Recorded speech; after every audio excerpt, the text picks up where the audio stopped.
우리가 지금 예수님께서 제자들을 위해서 기도하신 내용을 살펴보고 있습니다. 이 기도를 계속 집중해서 살펴보는 이유는 이것이 바로 예수님이 저와 여러분을 위해서 드린 기도이고요. 우리에 대해서 말하고 있기 때문입니다. 제가 순간 이 성경 봉독을 하면서 그런 생각이 들어요. 예수님께서 직접 음성으로 들려주시면 듣는 우리가 더 집중해서 듣지 않을까 생각을 해봤습니다. 만약 남 이야기라면, 우리와 상관없는 이야기라면 우리가 굳이 주목할 필요가 없겠죠.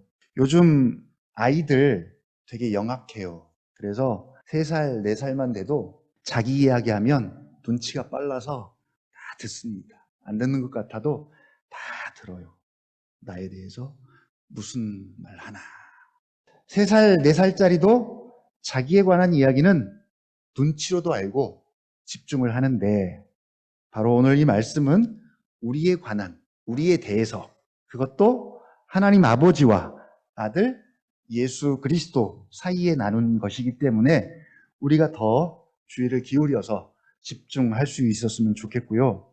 제 개인적으로 이 17장을 기대하는 이유는 예수님께서 베드로와 야고보와 요한을 데리고 변화산에 올라갔었잖아요. 올라갔는데 거기서 예수님께서 영광스러운 모습으로 변형이 되셨습니다.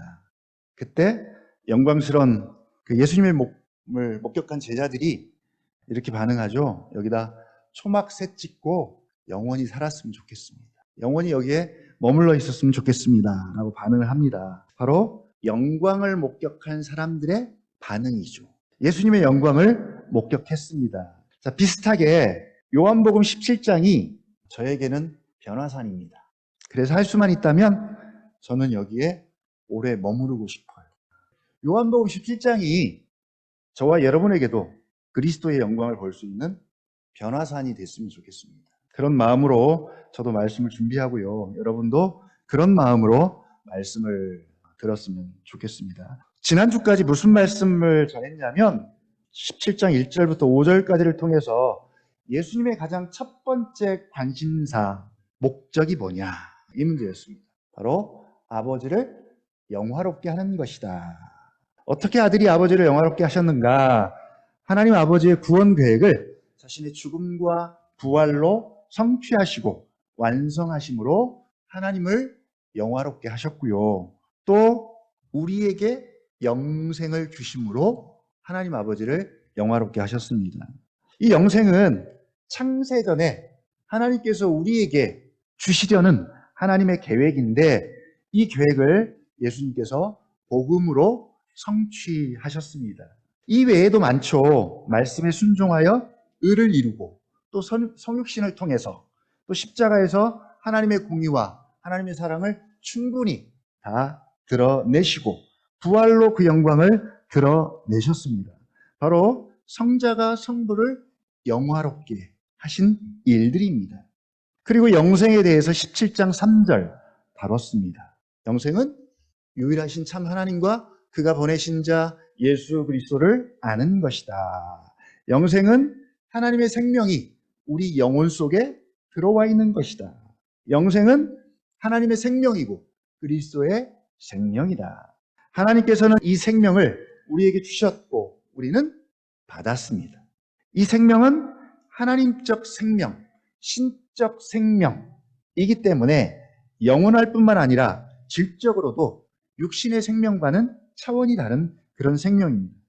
뿐만 아니라 이 생명을 받은 사람은 본능적으로 하나님을 압니다. 알 뿐만 아니라 하나님 아는 것을 더 추구하고 더 갈망하게 될 것이며, 하나님 아는 즐거움을 알고 하나님과 교제할 것이며 그 속에서 살 것입니다. 또 이 생명의 특징은 자랍니다. 풍성해집니다. 누릴 수 있는 생명입니다. 뿐만 아니라 이 생명의 특징을 우리가 피부로 경험하고 체험할 수 있는 것이 바로 성령의 9가지 열매가 되겠죠.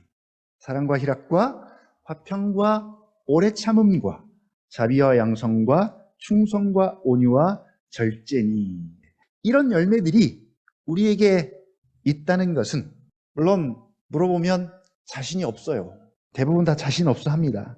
그러나 미미하고 작아서 있는지 없는지조차도 잘 모를 수 있지만 겨자씨만한 그런 열매의 조짐들이 보이기만 해도 영생을 소유한 자들입니다.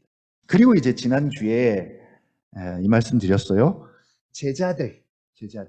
그들이 본질적으로 누구이며 어떤 유의 사람인지에 대해서 서론적으로 다뤘습니다. 지금 예수님이 이 17장의 기도를 통해서 가장 심혈을 기울이고 가장 강조하는 내용이 뭐냐면 바로 그들입니다.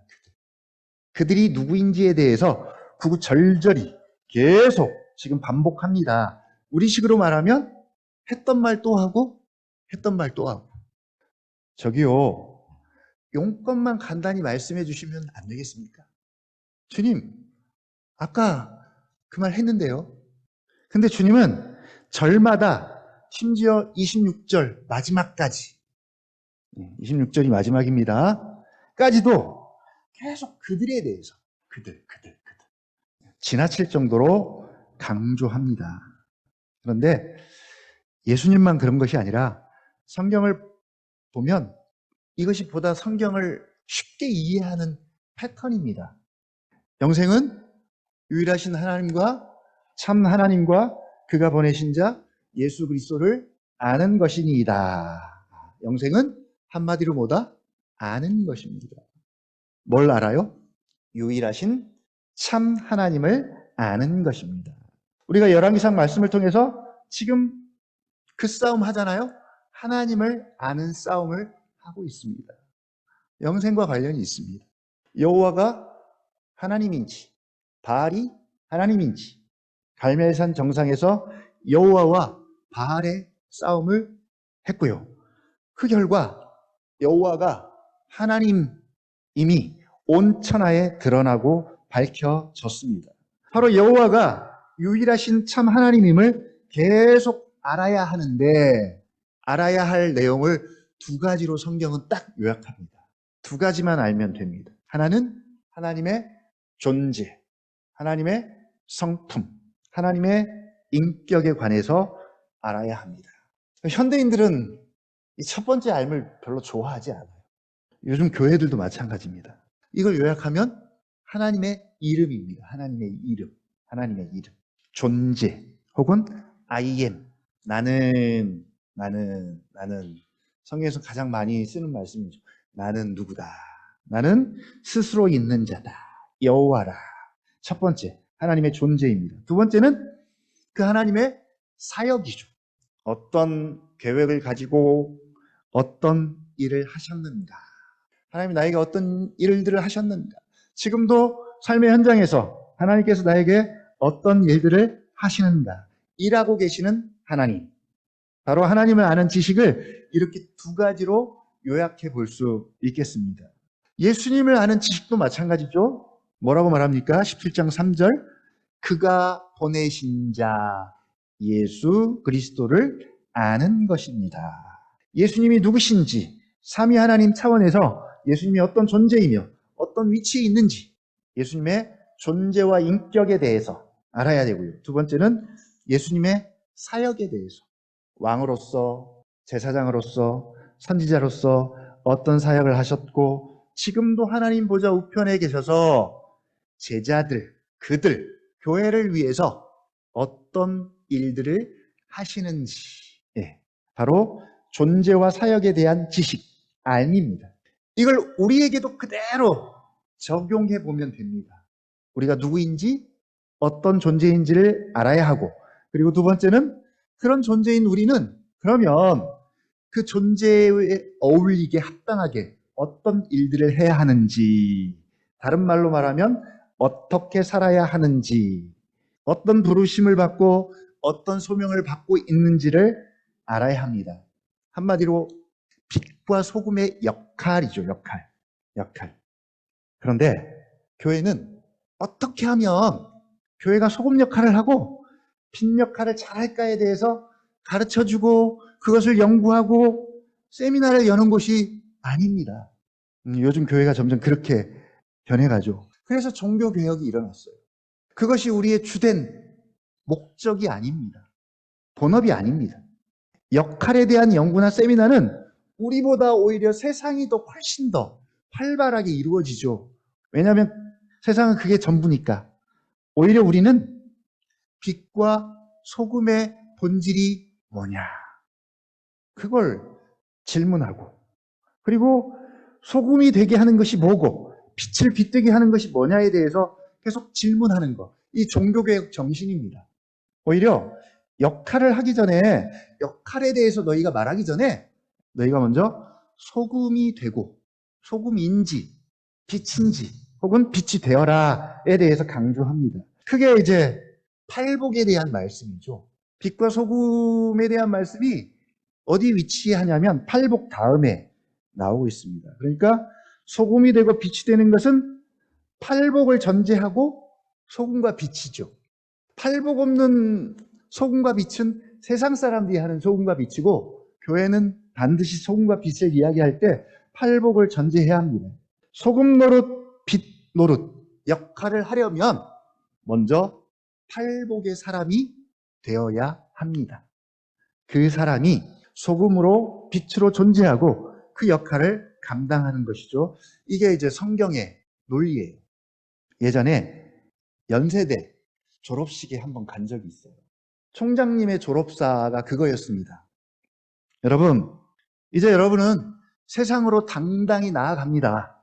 여러분은 이제 이 훌륭한 학교에서 배움을 통해서 소금이 되었고 빛이 되었습니다. 그러니 이제 오늘부터 세상에 나가서 소금으로, 빛으로 그 역할들을 잘 감당하는 훌륭한 연세인이 되기를 바랍니다. 라고 멋지게 졸업 축사를 했는데, 근데 그 학교에서만 이렇게 축사를 하겠어요? 졸업하는 모든 학교가 동일한 축사를 하고 있어요. 해마다 이렇게 많은 빛과 소금들이 쏟아져 나오는데, 그러면 이 사회가 부패함도 사라지고 어둠도 없어져야 되는데, 가면 갈수록 더 부패해지고 더 어두운 이유는 뭘까요? 소금 역할, 빛 역할을 못해서일까요?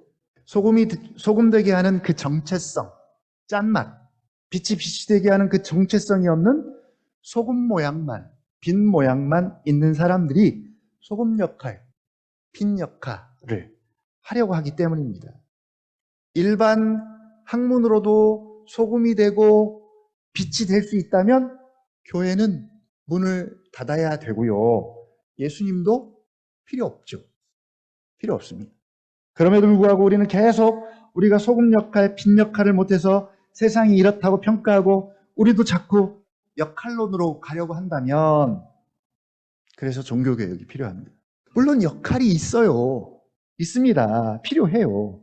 그러나 성경의 우선순위는, 성경이 추구하는 본질은 너희는 소금이다.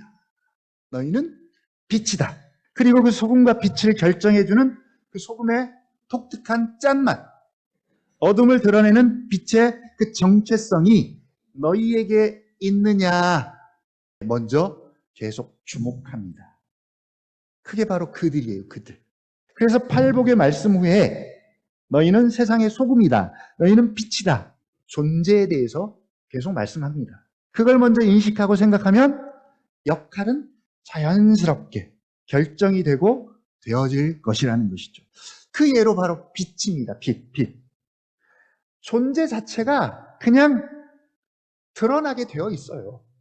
억지로 없는 빛을 만들어서 비춘다고 여러분 생각해 보십시오. 자기도 스트레스고 그 빛을 보는 사람도 엄청 스트레스입니다. 오늘 예수님도 지금 그들, 제자들에 대해서 두 가지로 말씀하고 있습니다. 하나는 그들이 누구인지, 어떤 존재인지. 두 번째는 그들의 사명은 무엇인가. 그리고 어떤 일을 위해서 부름을 받았는가. 근데 역시 강조하고 있는 것은 그들은 누구인가, 어떤 존재인가를 계속 강조합니다. 이유는 이걸 알면 왜 살아야 하고 어떻게 살아야 하고 무슨 일을 해야 하는지를 자연스럽게 알 수 있기 때문입니다. 존재가 소명과 사명을 결정합니다. 예수님도 8알은 그들은 누구인지에 대해서 계속 말씀하시고 2할 정도가 이제 그들의 사명과 상황에 대해서 다루고 있습니다. 바울도 모든 서신서를 통해서 그렇게 기록을 하고 있습니다. 언제나 편지를 쓰는 자신이 누구인지, 그리스도와의 관계 속에서 자신의 정체성을 먼저 밝힙니다. 나는 하나님의 복음을 위하여 택정함을 입었고 그리스도 예수 안에서 사도가 되었고, 그리고 나는 예수 그리스도의 종이 된 나 바울은. 자, 그런 다음 편지를 받는 수신자들도 동일하게 너희도 마찬가지다. 너희도 그들 중에서 예수 그리스도의 것으로 부르심을 받은 자다. 로마에서 하나님의 사랑하심을 받고 성도로 부르심을 받은 모든 자에게 그들이 그리스도와 관련하여 누구이고 그들이 어떻게 하나님의 자녀가 되고 백성이 되었는지 먼저 강조한 다음, 그 다음에 그러므로 너희는 그 신분과 위치에 걸맞게 이렇게 살아야 하고 이렇게 행동해야 하고 이런 일을 위해 부름을 받았다. 바로 사명과 소명에 대해서 가르쳐 줍니다. 디모데후서 3장 15절 우리 같이 한번 찾아볼까요? 3장 15절부터 17절이죠. 종교개혁주일과 어울리는 본문입니다. 말씀이죠. 한번 같이 읽어봅시다. 15절부터 17절 시작. 또 어려서부터 성경을 알았나니 성경은 능히 너로 하여금 그리스도 예수 안에 있는 믿음으로 말미암아 구원에 이르는 지혜가 있게 하느니라. 모든 성경은 하나님의 감동으로 된 것으로 교훈과 책망과 바르게 함과 의로 교육하기에 유익하니. 이제 17절은 조금 더 눈여겨보십시오. 시작. 이는 하나님의 사람으로 온전하게 하며 모든 선한 일을 행할 능력을 갖추게 하려 함이라. 그래서 성경입니다. 그래서 성경이면 족합니다. 이는 하나님의 사람으로 온전하게 하며 존재와 인격입니다. 모든 선한 일을 행할 능력을 갖추게 하려 합니다. 이건 doing, 어떻게 할 것인가에 관한 것입니다. 바로 이 두 가지, 하나님의 사람으로 온전하게 하며 모든 선한 일을 행할 능력을 갖출 수 있게 합니다. 무엇이요? 성경으로. 그래서 성경이면 족합니다. 성경이면 충분합니다. 이 패턴을 기억하시면 왜 예수님이 그들에 대해서 그렇게 강조할 수밖에 없는지 여러분 이해가 되십니까?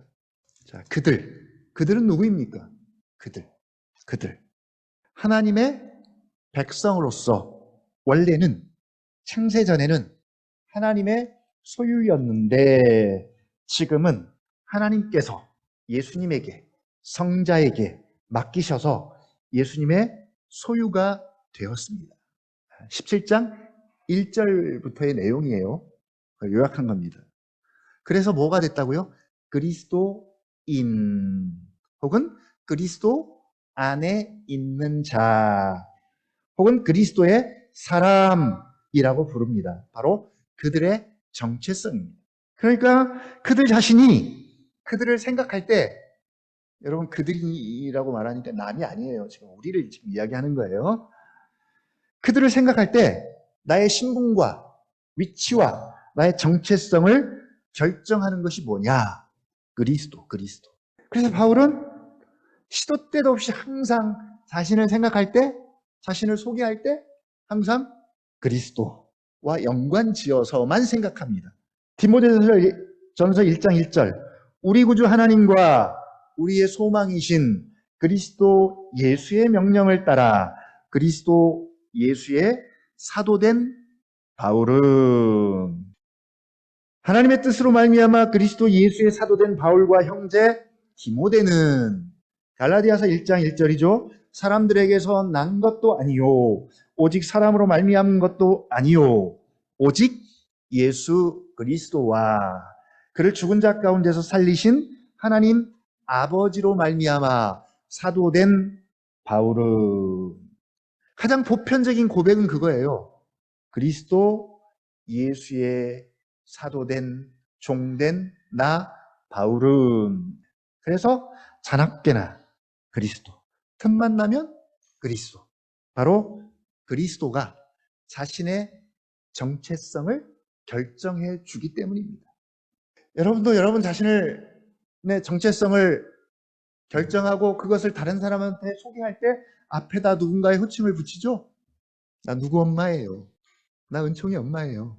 나 은총이 아빠예요. 은총이와의 관계 속에서 내가 누구인지를 소개하는 거예요. 그리스도, 그리스도. 그러면 주변에서 뭐라 그래요, 여러분? 야, 그리스도가 밥 주냐? 혹시 그런 말 들어보셨어요? 그리스도가 밥 주냐? 제가 결혼하기 전에 저희 형님이 얼마나 저를 반대하든지 제가 형님한테 그리스도가 밥 줍니다 그랬더니 저희 형님이 무슨 말도 안 되는 소리를 하냐. 나는 그리스도가 밥을 주기 때문에 난 결혼을 해야 됩니다 그랬더니 저희 형님이 뭐라 그러냐면, 다른 사람들이 예를 들면 요 정도의 생활을 하면, 그냥 쉽게 이야기합시다. 7,000원짜리 점심을 먹으면 너도 7,000원짜리 점심을 먹어야지. 그때 이제 제가 저는 1,500원짜리만 먹어도 저는 행복하고 좋아요 그랬더니 이해할 수 없다. 그래서 막 결혼을 막 반대했어요. 왜냐하면 그 당시 뭐 제 형편에 7,000원짜리 먹을 수가 없기 때문에. 그래도 괜찮습니다. 좋습니다. 그리스도가 저에게 밥 줍니다. 저의 삶을 책임져 줍니다. 라고 했더니 못마땅해 합니다. 바로 사람들의 시선이 그래요. 가장 가까운 가족들이 혹은 형제가 심지어 교회 안에서조차도 그러는 거죠. 그러면 우리는 뭐라고 대답합니까? 그래요. 그리스도가 밥 줍니다. 그리스도가 밥 줍니다. 근데 아무리 봐도 사람들이 보기에는 밥을 안 주는 것 같아요. 그래도 그리스도를 진정으로 아는 사람은 뭐라고 고백합니까? 그리 아니하실지라도 감사합니다. 그래도 나는 그리스도인입니다. 그래도 나는 그리스도입니다. 라고 말할 수 있는 것이죠. 왜요? 그리스도를 알기 때문에. 그가 어떤 분이고, 그가 어떤 존재이고, 그가 어떤 인격을 가졌고, 그가 나를 위해서 어떤 일들을 하셨고, 나를 얼마나 사랑하시는지 너무나 잘 알기 때문에 내가 그리스도인인 것만으로도, 심지어 상황과 환경과 어떤 형편에 놓여있다 할지라도, 일이 내 뜻대로 안 될지라도 그가 나를 절대로 포기하지 않으시고 끝까지 품으셔서 하나님의 영광의 자리로 나를 인도해 주실 것을 나는 확신하기 때문에 나는 그럼에도 불구하고 그리스도라고 말하는 것이죠. 그리스도인, 어떤 사람입니까? 그리스도인, 아버지의 이름을 소유한 사람입니다. 6절이죠? 한번 다시 읽어볼게요. 시작. 세상 중에서 내게 주신 사람들에게 내가 아버지의 이름을 나타내었나이다. 그들은 아버지의 것이었는데 내게 주셨으며 그들은 아버지의 말씀을 지키었나이다.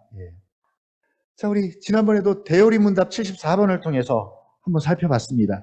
양자됨이란 믿음으로 말미암아 의롭게 된 자들을 하나님의 자녀로 받아주시고 하나님의 이름을 그에게 주시며 하나님의 이름을 받습니다. 하나님의 이름을 받는다는 건 구약으로 치면 상상할 수도 없는 일이에요. 왜냐하면 하나님의 이름을 하나님은 어디에 두셨어요? 성전에만 두셨습니다. 성전에.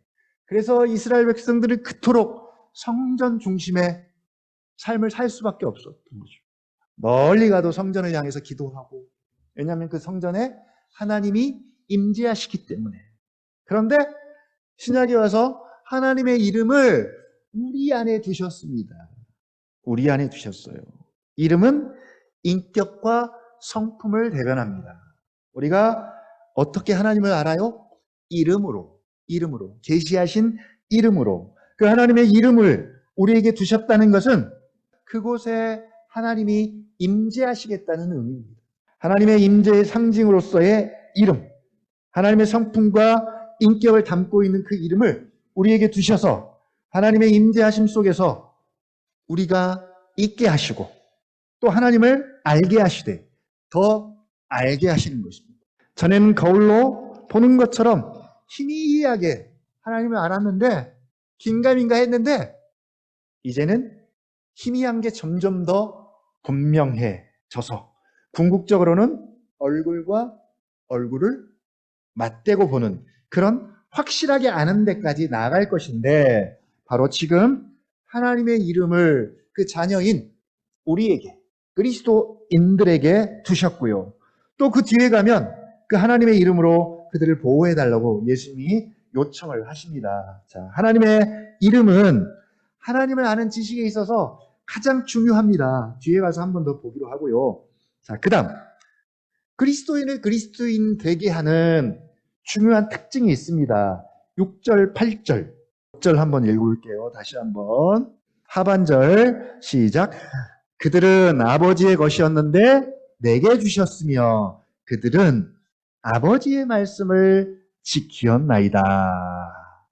8절이요. 시작. 나는 아버지께서 내게 주신 말씀들을 그들에게 주었사오며 그들은 이것을 받고 내가 아버지께로부터 나온 줄을 참으로 아오며 아버지께서 나를 보내신 줄도 믿었사옵나이다. 나는 아버지께서 내게 주신 말씀들을 그들에게 주었고 그들은 이것을 받았고 바로 그리스도인과 성경, 그리스도인과 진리, 그리스도인과 말씀의 관계입니다. 오늘 종교개혁과 연관지어 보면 뭐예요? 성경으로 돌아가라. 성경으로 돌아가라. 오직 성경. 그래서 성경으로 돌아가라. 돌아가자. 그리스도인을 그리스도인 되게 하는 것 뭡니까? 말씀입니다. 성경입니다. 성경과 말씀과 멀어지면 그리스도인의 정체성이 아닌 거죠. 이게 시작이고 출발이고 이게 과정이고 끝입니다. 자나깨나 말씀, 성경. 그 말씀, 성경 가까이 하면 우리는 그 성경과 말씀을 통해서 누굴 만나나요? 예수 그리스도. 그래서 오직 예수 그리스도. 그리스도를 만나고 그리스도를 알게 되되 8절 뭐라 그래요? 이것을 받아서 이 말씀을 받아서 그 다음 내가 아버지께로부터 나온 줄 참으로 아우며 이 말씀을 통해서 예수 그리스도가 아버지께로부터 나온 줄을 참으로 아우며 그 다음에 아버지께서 나를 보내신 줄도 믿었사옵나이다. 한마디로 예수님의 존재와 사역을 안다는 이야기입니다. 무엇을 통해서요? 말씀을 통해서. 이 예수님의 존재와 사역을 아는 것이 뭐라고요? 영생이다. 3절이죠? 다 이렇게 돌고 도는 겁니다. 돌고 돌아요. 자, 계속 그들에 관해서 말씀합니다. 9절 한번 가볼게요. 9절 시작. 내가 그들을 위하여 비옵나니 내가 비옵는 것은 세상을 위함이 아니요 내게 주신 자들을 위함이니이다. 그들은 아버지의 것이로소이다. 내가 그들을 위하여 비옵나니 내가 비옵는 것은 자 비옵나니 비옵는 것은 여러분 뭐가 생각나나요? 비옵나니 비옵는 것은 저는 이 말씀을 보는 순간 비나이다 비나이다. 천지신명님께 비나이다. 이게 생각나요. 자 빈다라고 말할 때는 보통 약자가 강자한테 혹은 뭐예요? 낮은 자가 높은 자한테 사용할 때, 쓸 때 사용이 됩니다. 그래서 우리의 기도를 때로는 비는 것으로도 사용을 하는데 그러나 성부 하나님과 성자 사이의 관계를 우리가 먼저 생각을 해볼 필요가 있습니다. 이 둘 사이는 한 분이 다른 한 분에게 빌어야 할 그런 위치와 관계가 아니에요. 성부와 성자와 성령은 어떻다고요? 본질이 같은 분이에요. 하나입니다. 능력과 영광도 동등하세요. 기울지 않으세요. 성부, 성자, 성령. 우리는 보통 이렇게 순서대로 하니까 성부가 제일 높고 그 다음에 성자가 조금 성부보다는 열등하고 성령은 가장 미치다라고 생각을 하는데 그렇지 않다는 거예요. 하나님이십니다. 성부도 하나님, 성자도 하나님, 성령도 하나님이십니다. 낮은 자가 높은 자에게 그렇게 비는 행위가 아니에요. 그걸 참고하시면 이 둘 사이에 비는 것은 마치 이렇게 적용하면 좋을 것 같아요. 구원을 하시는 데 있어서 삼위 하나님께서 어떤 독특한 역할들이 있으시다는 거죠. 성부는 구원을 계획하시고, 성자는 구원을 성취하시고, 성령님은 그 구원을 우리에게 적용하시는 것처럼 고유한 영역들이 있습니다. 성자가 아버지께 그들에 대해서 책임감을 가지고 요청하고 말씀드리는 것이죠. 왜요? 성부께서 그들을 성자에게 맡기셨기 때문에. 성자는 그들을 책임져야 합니다. 무엇에 대해서요? 구원에 대해서, 영생에 대해서 책임을 져야 합니다. 이루셔야 합니다. 그래서 때가 그들을 위하여 비옵나니 내가 비옵는 것은 세상을 위함이 아니요. 예수님의 관심사는 세상이 아닙니다, 여러분. 그들입니다. 그들이 첫 번째예요. 그들이 첫 번째. 그러니까 세상으로 너무 빨리 나가지 마십시오. 물론 뒤에 가면 나가요. 그러나 먼저는 그들입니다. 그들. 자, 그럼 다음 또다시 그들이 누구인지 또 성부에게 언급하죠. 그들은 누구입니까? 그들. 내게 주신 자들입니다. 뿐만 아니라 아버지의 것이로소이다 라고 말합니다. 우리가 자녀들에게 종종 이렇게 얘기하잖아요. 엄마야 아빠야 둘 중에 하나만 선택해 라고 하는데 도대체 우리는 누구에게 속해 있나요? 누구의 소유일까요? 아버지입니까? 성자입니까? 이미 2절에서 이렇게 기록하죠. 아버지께서 아들에게 주셨어요. 창세전에 이미 모든 사람이라고 밝혔습니다. 그들은 아버지께서 아들에게 주셨습니다. 그러니까 그들의 원래 소속과 위치는 아버지의 소유입니다. 그러나 지금은 아들에게 주셨어요. 그들은 어떤 사람입니까? 6절 세상 중에서 내게 주신 사람이래요. 세상 중에서 구별하여 그래서 이제는 세상과는 분리된 사람들입니다. 이걸 9절에서 또다시 정리해요. 내게 주신 자들이다. 그래서 우리는 그리스도인이라고 부르는 거예요. 그리스도인입니다. 그러나 그들은 또 아버지의 것이로소이다. 마치 우리가 이중국적을 소유한 것 같죠. 이중국적을 소유했습니다.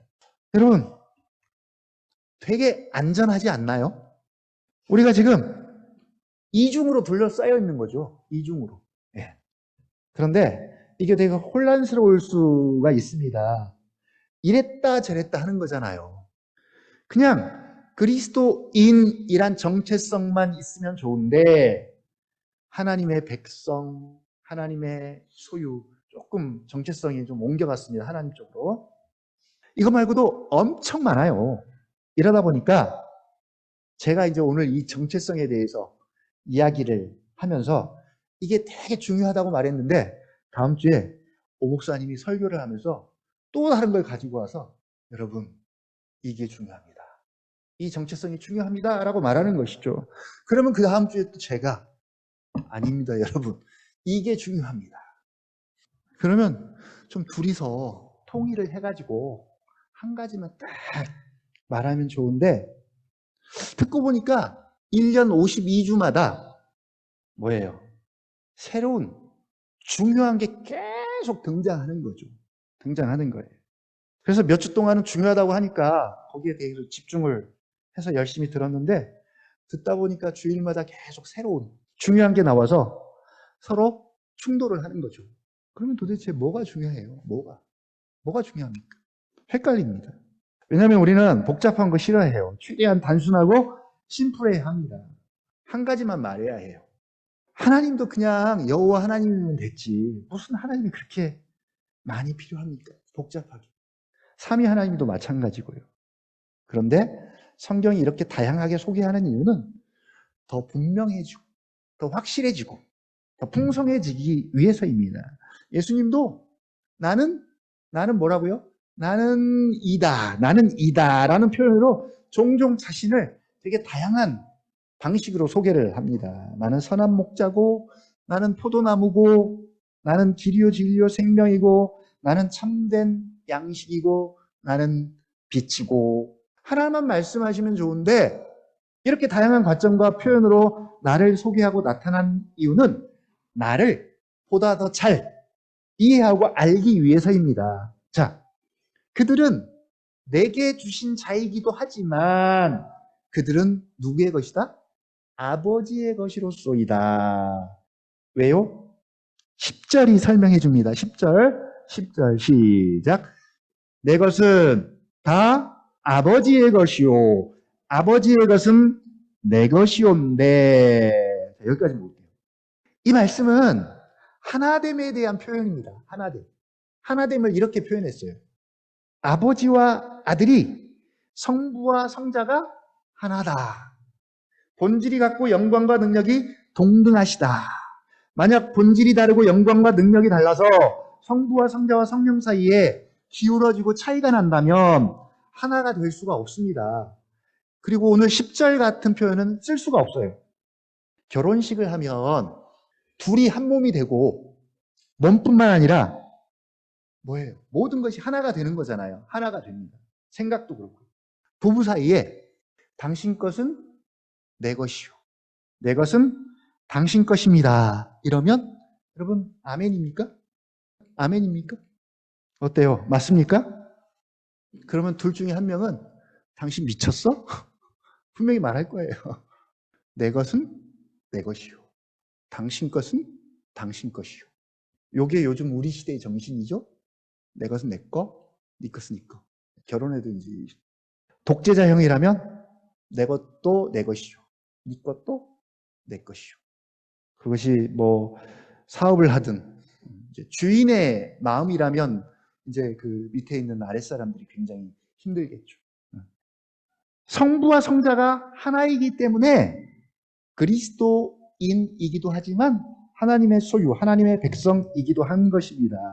이 10절, 내 것은 다 아버지의 것이요 아버지의 것은 내 것이온데, 이 구절은 되게 중요한 구절입니다, 여러분. 이건 삼위 하나님의 존재 방식으로서 성부와 성자가 그렇게 존재한 것처럼 그 존재 방식 안에 그들을, 제자들을, 하나님의 백성들을 초대하시는 거예요. 초대하셔서 어떻게 되기를 원하십니까? 그들도 우리처럼, 하나된 우리처럼 하나가 되기를 바라시는, 바로 그들에 대한 성자의 간절한 마음이자 그가 오신 이유입니다. 이게 바로 구원이에요, 구원. 11절이 소개하고 있습니다. 11절 한번 읽어볼까요? 시작. 나는 세상에 더 있지 아니하오나 그들은 세상에 있사옵고 나는 아버지께로 가옵나니 거룩하신 아버지여 내게 주신 아버지의 이름으로 그들을 보전하사 우리와 같이 그들도 하나가 되게 하옵소서. 바로 이게 구원의 완성인 영화입니다. 14장에서도 이걸 엄청 많이 강조합니다. 9절, 빌립아 내가 이렇게 오래 너희와 함께 있을 때 내가 나를 알지 못하느냐. 나를 본 자는 아버지를 보았거늘 어찌 아버지를 보이라 하느냐. 아버지와 아들이 하나인데 그래서 아들을 보면 아버지를 본 거나 다름없어요. 그런데 빌립이 아버지를 보여달라고 이야기하는 거죠. 그래서 예수님 뭐라고 말씀하십니까? 내가 아버지 안에 거하고 아버지는 내 안에 계신 것을 내가 믿지 아니하느냐. 계속 강조합니다. 그리고 마지막 14장 20절. 그날에는 어떤 날? 보혜사가 너희에게 오면 진리의 영이 너희와 함께하면 내가 아버지 안에 너희가 내 안에 내가 너희 안에 있는 것을 너희가 알리라. 성부와 성자와 성령 사이의 관계 속에, 하나됨 속에 우리를 집어넣었어요. 바로 제자들의 존재와 위치와 신분이 얼마나 놀랍게 될지를 보여주는 말씀인데, 오늘 17장 기도 가운데서도 가장 강조하는 내용이 이 부분입니다. 자, 이걸 전제해서 그들에 대해서 두 가지 말씀합니다. 하나는 10절 하반절 시작. 내가 그들로 말미암아 영광을 받았나이다. 그리고 11절에서는 우리와 같이 그들도 하나가 되게 하옵소서. 자, 이 하나됨에 대해서는 시간 관계상 다음번에 다루기로 하고요. 10절 하반절 말씀만 같이 다루어 보는데요. 10절 하반절에 보니까 내가 이들로 말미암아 영광을 받았나이다. 이건 좀 이상해요. 이건 좀 되게 이상해요.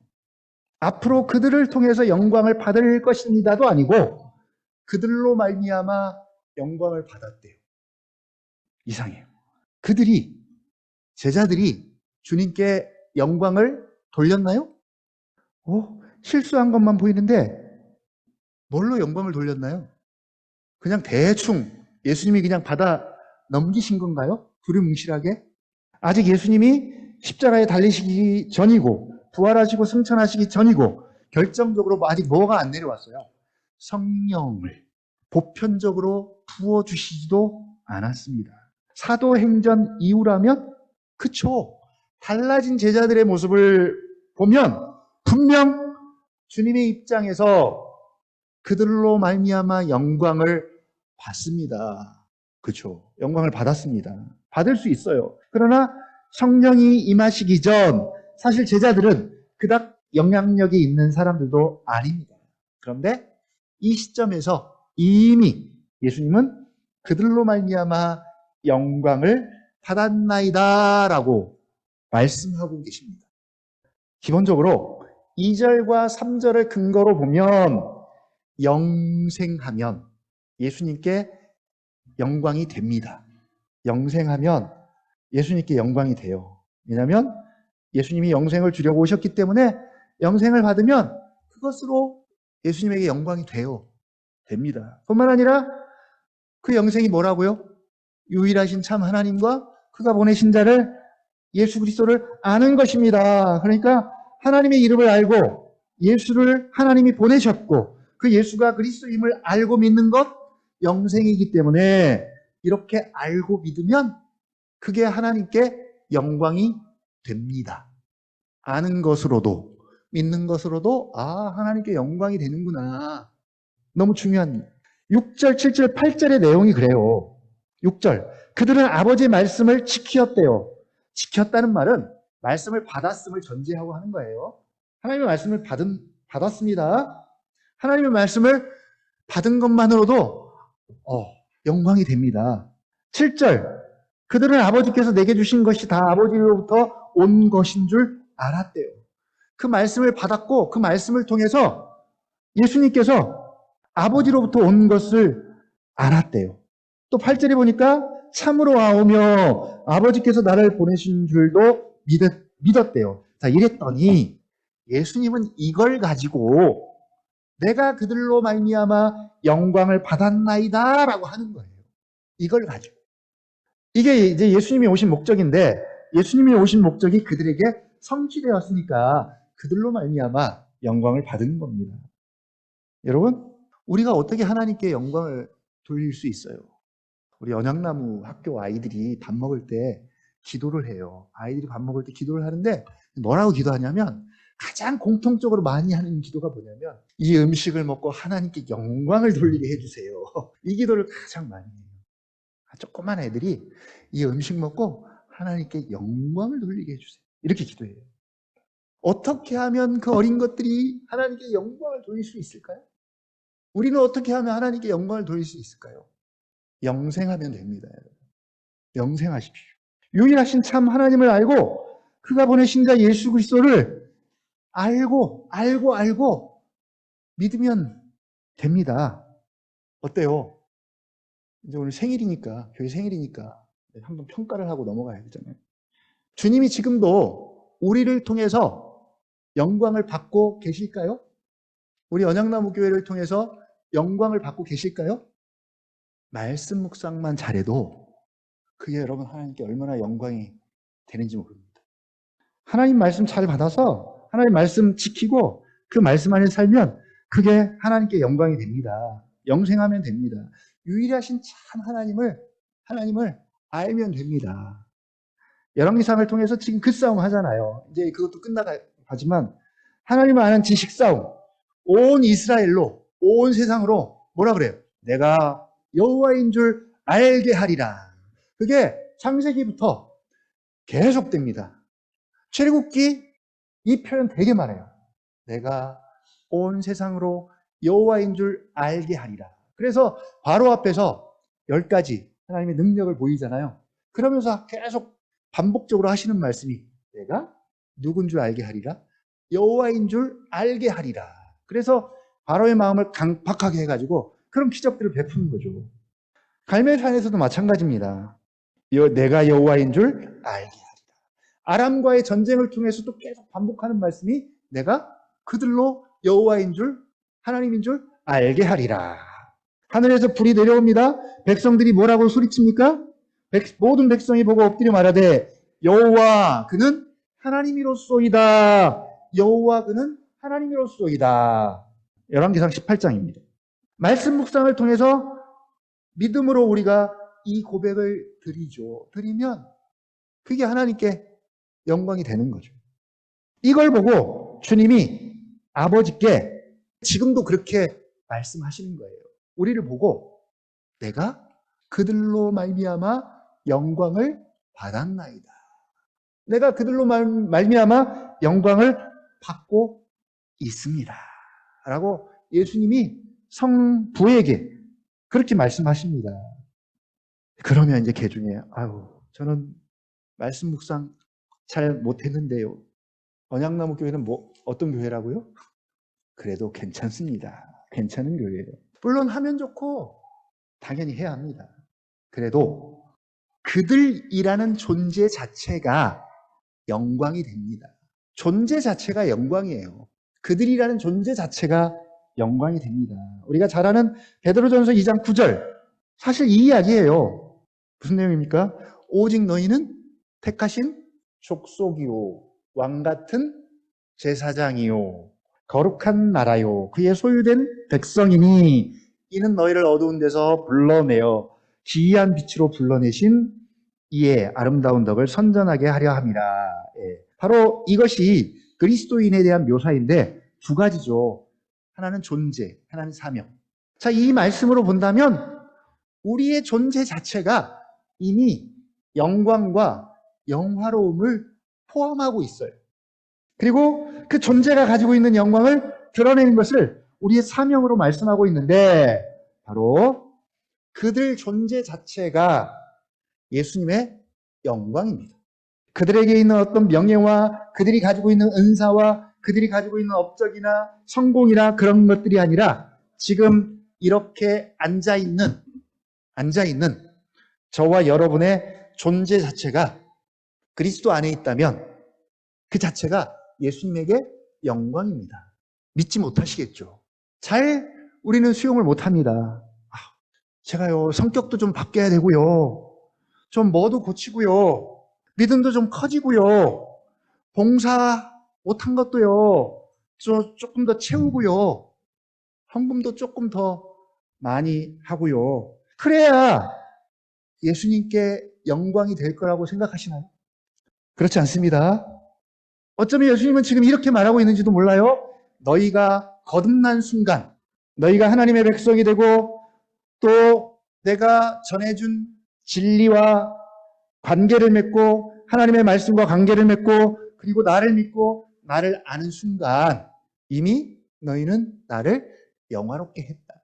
더 단순하게 말하면 우리가 예수를 믿음으로 예수님을 영화롭게 할 수 있습니다. 예수를 믿는 것은 예수를 믿게 하는 것은 하나님을 가장 영화롭게 하는 것입니다. 그래서 예수를 믿어야 합니다. 오늘 예수님이 성부 하나님께 우리에 대해서도 그렇게 말씀하십니다. 아버지여 내가 그들로 언약나무 교회로 말미암아 영광을 받았나이다.